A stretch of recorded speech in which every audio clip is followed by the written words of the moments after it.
Really? We're doing this? Fine. Hot Frosty. Yeah.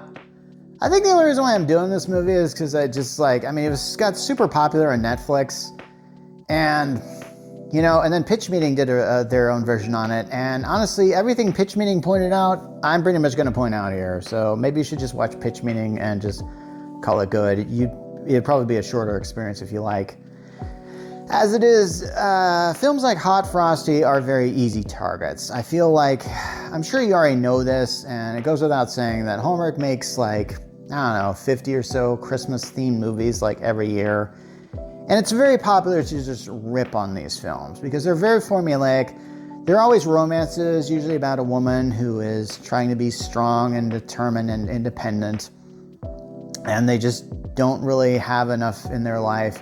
And then there's some guy who comes along who's really into Christmas or something like that, and they get together. And that's usually how these things go. And they can range from they're usually very grounded, or at least it's something that feels they don't usually have the supernatural element that this film Hot Frosty has. Now, I'm told that I should not look up Hot Frosty on the Urban Dictionary, and the fact I'm using it as a search term in this kind of bugs me. But I'm not going to look that up, and this is one of those films that I kind of feel like, I have to admit, I feel like this film is designed to be kind of family friendly. This is one of those films that could go there, but it doesn't really go there. I feel like this feels like it's almost as a Christian Christmas film. I kind of felt like there was just a lot of stuff that maybe in the original script it was. I don't know. So the basic premise of this is that there's this woman who's super lonely and her husband just died of cancer. Yeah, they do go there. I had to admit, it was I didn't think they would actually kind of get there. But no, I mean, her husband has died and is dead and and it was cancer.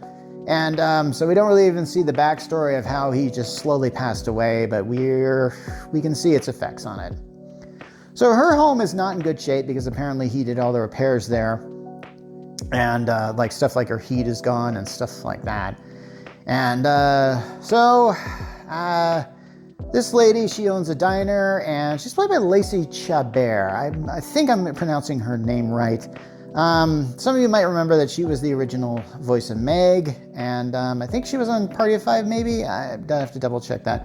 I remember her from the movie Lost in Space, where she played Penny Robinson. And I'm told that she has done a lot of these films. She has done a lot of films that are very much like this. And I think some of these are these Christmas type films.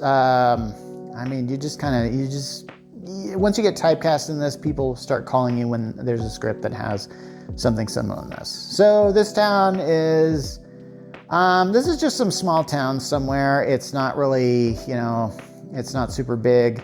I think it's called Hope Springs or something like that. I could be wrong. So here's the thing. This town is snowed in because it's winter, Christmas, because it always snows on Christmas, at least in the movies. And they have this snowman sculpture competition. And so she sees this one snowman that has a lot of musculature on it. I mean, it looks like the statue of David or something like that. And she gives it this scarf, a scarf that was given to her by a friend of hers because, I don't know, I guess it's a lucky scarf or something like that. There's really nothing, this is one of those films that doesn't really expect you to, that doesn't need a lot of setup as far as the magic goes. The fact this is called Hot Frosty, and I guess it's sort of the old Frosty the Snowman story. And I think from what I remember the Rankin Bass special, it was this magician had a magic hat, and whenever he put it on Frosty, or whenever he put it on the snowman, Frosty came to life. So when this woman puts a scarf on this guy, he comes to life. Now, for some reason, this guy, actually, this makes a lot of sense. This guy is completely naked, and he just kind of, I think he accidentally falls through a store display or something like that. That's glass. That will cut you. And you're naked. You'd be cut up to ribbons. But essentially, he just raids a thing to find some clothes. And he shows up at the main character's diner the next day without any memories of his own, and he has a kind of a mind of a child. And here's the deal. But the only thing he can remember is the fact that, hey, you put the scarf on me and I came to life. And this is where the film gets really kind of like, this is one of those things where it's like, you're going to gloss over these plot points. And they do. I actually think like she takes this, so the main character takes Jack, that's what he calls himself because he found a shirt that said Jack on it. You know, Jack Frost, I guess. What else would you call this guy? Anyway, so she takes him to like like a doctor. The doctor gives him a temperature reading, and then the temperature is like 30 below. I didn't even know any thermometer could even measure in the negatives, but apparently they do. The doctor is so chill with him being a snowman coming to life because she just goes, it's Christmas. And they just sort of like, and everybody in this film who encounters this generally shrugs this off. All except a few. Yeah, as it turns out, Craig Robinson is in this movie. Now, if you've seen Craig Robinson in anything, I feel like I think he's kind of an underappreciated actor. I really think that, seems like everything I see him in, he's always, like when he was like Daryl on The Office, he usually has a keyboard in front of him and he's singing. I kind of feel like that's sort of like, I don't even know if that's even in the script. I feel like it's in his contract that he has to do that, and he does that several times in this movie.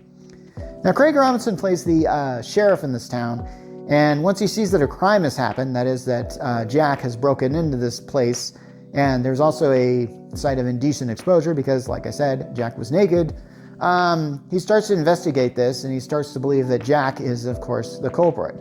Now, Jack apparently is still kind of a snowman because he can't, he only eats ice, and he can't be in a room for too long if the heat is turned up too much. And apparently when someone tries to take his scarf off, I think the first thing he says is like, if you take the scarf off, I'll become a snowman again. And I'm kind of going like, okay, I feel like there's a shot missing where maybe the scarf could get loose or something like that. And then he'd become a snowman and they put the scarf on him. I mean, because that would make me believe that, yes, this man is a snowman. I feel like there should be a scene like that happens. But it doesn't. Here's the thing though. I'm willing to go with a film that is glossing over stuff that I'm thinking about right away. Like, for example, who even sculpted the Hot Frosty to begin with? That is never addressed in the film. That would be the first thing you would address if this ever came up. I feel like if someone actually discovered this, that the snowman came to life, you would try and scientifically figure out how and why this happened would be the first thing you would do. And yet this film, nope, we're in some other universe where we don't even care about crap like that. Yeah. Anyway, so what's funny is not only is Craig Robinson in this film, but Joe Lotrojo is in this film. I might be mispronouncing this name. This actor played Boyle on Brooklyn Nine-Nine. And it actually took me a few minutes before I realized that it was him but he's playing just the same type of character. And he does it so well, and he's so funny in it. And I just kind of got like, okay, fine. You know what? This film the setup is absolute crap, but at least these characters are fun. And yeah, I had a fun time watching this movie. I'll admit it. This is a good Christmas movie. And is it going to be one that's going to be watched like, say, I don't know, Elf, Home Alone, The Grinch, anything like that? Probably not. I feel like somebody's going to make Hot Frosty 2. So this is probably going to be, somebody is going to make a sequel to this. I feel like that's going to happen and stuff like that. And who knows? Maybe they'll address some of these things that I'm talking about here. Maybe, hey, script writers for Hot Frosty 2, give me a call. Maybe I can give you some ideas for a script. So I'm not going to get into spoilers as far as what happens in this film, but everything that you think will magically happen, magically happens. Isn't that great? That's Hot Frosty. Anyway, I have to admit, I was surprised to see this one on Netflix, not say the Hallmark Channel or something like that, because this feels like your typical Hallmark movie, but I've already said that. That being said, if you like movies like this that are very formulaic and are kind of whimsical and kind of Christmassy, I mean, it's no wonder why Hot Frosty is like one of the top 10 movies on Netflix for the past few weeks, because I think it belongs there. Okay, what am I going to say? I mean, hey, I watched it, so my Netflix account matters. So, hey. Anyway, this is Mark Rollins from the Geek Church, signing off.